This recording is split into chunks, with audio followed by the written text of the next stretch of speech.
So B2K had some few choice words for Omarion when he lost the battle, and they went back and forth. They went back and forth, back and forth. Back and forth. How long this is your guy here. Let's see if they got B2K, and J-Bug. Okay, here.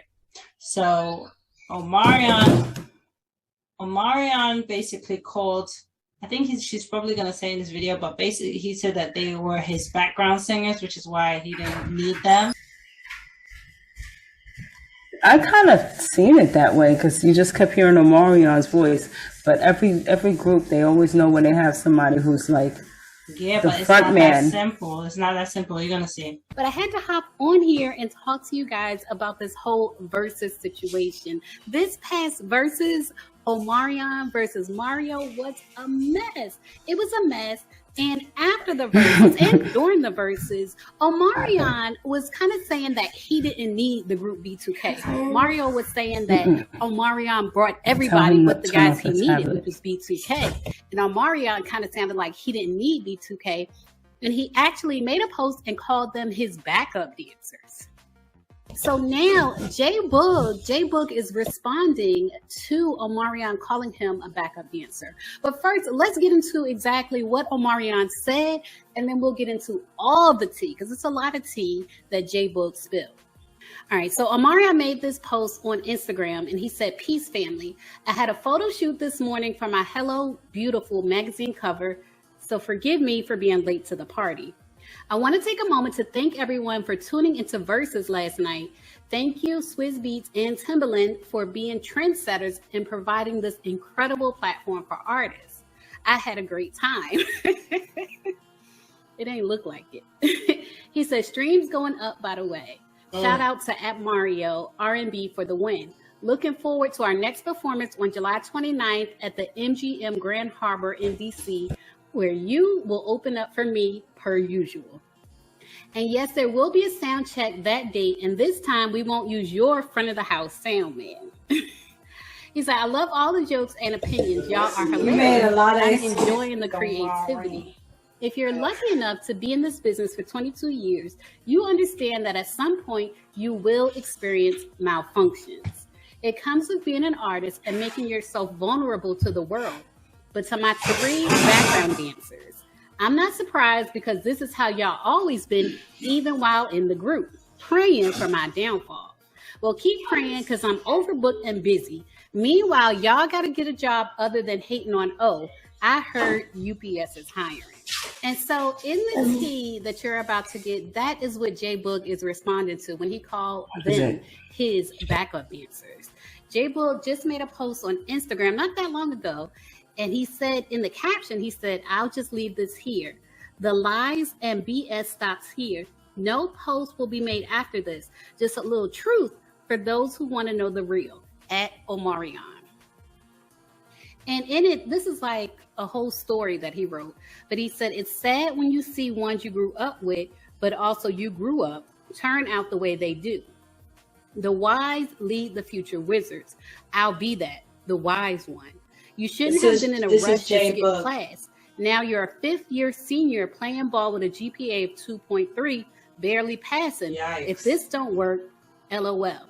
Remember the kids you clown for not having the fashion, but at the award ceremony in school, they were the ones winning principal's honor roll. Yeah, you were cool then, but they were focused. That's probably going to be your boss in the future.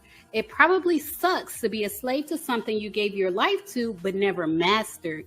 Now you stuck in this with no options to be on top, and now your view is from the bottom looking up." So he's given kind of like an analogy to start with. And he said, "You're on the bottom looking up, admiring your spot you once held, not able to conquer it ever again. Time spent in a selfish mindset, not valuing the gems right next to you. Learning from nothing, earning no knowledge from the geniuses amongst you. At night, I know you wonder to yourself, what am I doing wrong? To not accept the blessing that was put into your life, a life that me and you know you were living, you're ungrateful. Fame is a hell of a drug. I know when we were together as a group, you wanted to be the most famous, aka the most favorite, but that wasn't the case. Fizz and Boog were the favorites, and you couldn't understand that because you sung all the leads by old school group design. But the guy who only talked on the track and in interviews, me, and the other guy who rapped on our singles, Fizz, were getting more love than you. That's not my fault. But I never was mad that I could sing on your level, but never got a chance. I was just a young boy from Compton, happy to be a part of the group and out of my situation. I was always more of a talent than how I was used, but yet I'm still grateful. I was a part of a machine. You give off the impression as if you've done me a favor. Shall I take you back to when, because of your vocal, we visited every record label in the business and was turned down twice? You was singing in the background for a minute when Max Goose brought in another lead singer to try and make the record sound better to help him try and get us the deal. So there was going to be a whole different lead singer in B2K because they weren't getting deals with Omarion singing lead. So keep that in mind when you hear the tea that he's about to spill. And he says, when that happened, who stood for you? We did. And we went to management and said, we rolling with, we not bringing nobody else in. And we stood by your side when we were told if we didn't get a deal on our next meeting, we were getting dropped. Now let's think about those odds per the history of our other meetings. This thing we call B2K was never the Omarion show. It was more like a circus, and each guy brought a special attraction, and collectively it was fun to watch. Watching you only lets me know that you were not really paying attention to what was making you Omarion, because without us around, it's clear you can't tap back into him. You look lost, almost like you looking for us to feed off of. He said you were never a solo artist. You are a fame hog, and that got the best of you. The fact that everyone wasn't screaming Omarion drove you crazy because you were giving it all you had. LMAO. Standing next to us was really hard for you. So you took your opportunity to leave and only be seen by yourself. So if anybody showed up, even if it was 5 people, they were there to see you. To be a part of a brand that is bigger than you is hard for you to accept, but one who tears down his own work is a poisoned individual. To call me a background dancer is funny. Shall we discuss the truth? So this is the tea. This is why Omarion didn't sound like the record at the Versus last night. He said, I was there and you were not in the booth for a lot of the vocals that were put on those songs. From your lead vocal not fully being you. Listen to that first album. You'll hear Steve Russell in and out of those leads and the hooks the first album until I took over on the second album.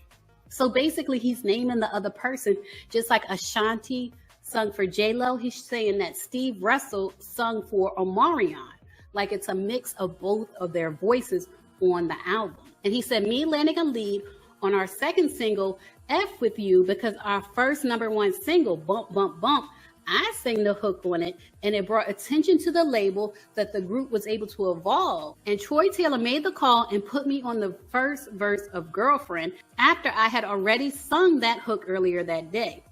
It was written all over your face because me and Fizz talked about it that day at the session. I was already more loved in the group by the fans, and now I had a lead. You knew it was a wrap for you.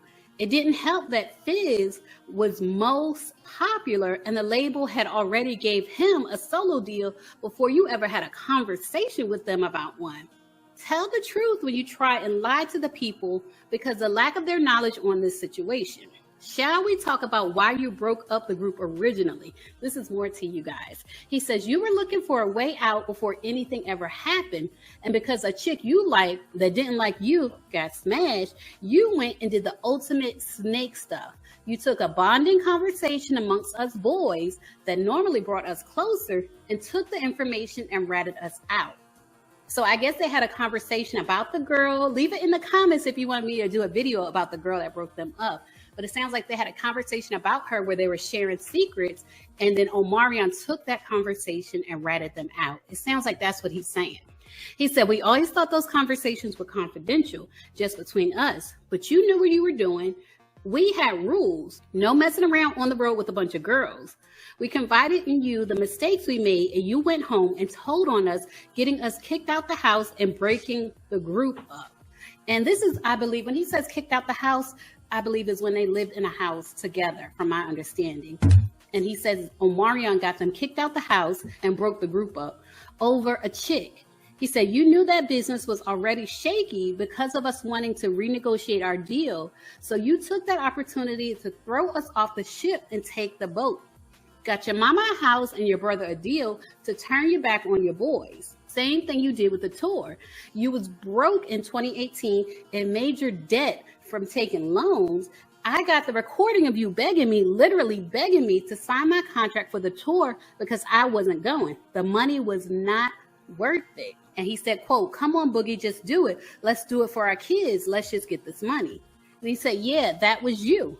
And soon as the fire was back lit, you threw us off the ship and took off with the boat again. Funny thing is, every time you took off with the boat, you got jacked for it. Chris Brown took your career and Bow Wow just took your tour. SMFH. That's what happens when you try and use people as a launch pad. It's levels to this O, and I'm here to break it down for you. So all this stuff that happened to you probably makes sense to the world now on why it happened. You throw stones and hide your hands. I saw your wax show in the Millennium Tour too, kicking down our chairs. You didn't do that night we was on stage with you in LA though. LOL, y'all. Slick comment on TV. He kicked their chairs down? On the show, I am B2K. And the verses claiming them is all your vocal on the B2K records. And he said, you lame for all this, fam. Don't run from your legacy. What we did in such a short time is still a major topic. B2K will forever be your origin, and from the looks of it, the peak for your career. Omarion is a brand. I give you that, but it's not bigger. All right. Well, I'll say this much. I know in the industry, behind the scenes, people will strongly suggest for you to do things that are like out of your character and things that seem a little, messed up. Like, we're going to need you to get rid of these dudes, or it just got to a point where I think what happens with like a competition or survival, when somebody wants have it all, and then you're surrounded by people that have it all, and you see the fame, you get a taste of it, and it's like, oh, I want more. I don't need y'all anyway. You know what I mean? You don't really need to be here. And we already know what it is. You don't know your backup dancers, blah, blah, blah. Yeah, you sing good, but right now, I guess Omarion was like, I am the front man. It's my opportunity. Like, I have to take it. Because if they be like, we're not going to sign you, that means I got to start from scratch. And if I don't, push myself up, we might just disappear into the background. I'm not having that. I got to do what I got to do. So sorry. Yeah. You know what I mean? I think that the guy there, what's his name? That guy, the manager. Chris Stokes. Can we talk about that too? Yeah, we're going to talk about Chris it. Strokes. Yeah, they call him Chris Strokes. Yeah, no, the crazy part is that, obviously Raspy came forward with those information and actually like a confession, audio confession of this guy saying, oh, he doesn't do that anymore. You know what I mean? So it's like all was out there for about 10 years and nothing is happening to this guy. You know what I mean? Nothing's gonna happen to him. They all do it. And you see that guy, J Book, the one that wrote that long ass letter to Omarion. He basically is still cool with Marcus Houston because that's his cousin. That's his actual cousin. Marcus Houston is J Book's real cousin, and then Marcus Houston is mad tight with Chris Stokes. They're mad close, so he's still rubbing up with them or whatever. And so you can't really talk about traitors, you know what I mean? And you know that this guy molested and raped your bandmate, and you still like cool with him and stuff like that. DopeDilla, vote bigger than your nigga, you gon' feel it when I hit you with the 1, 2.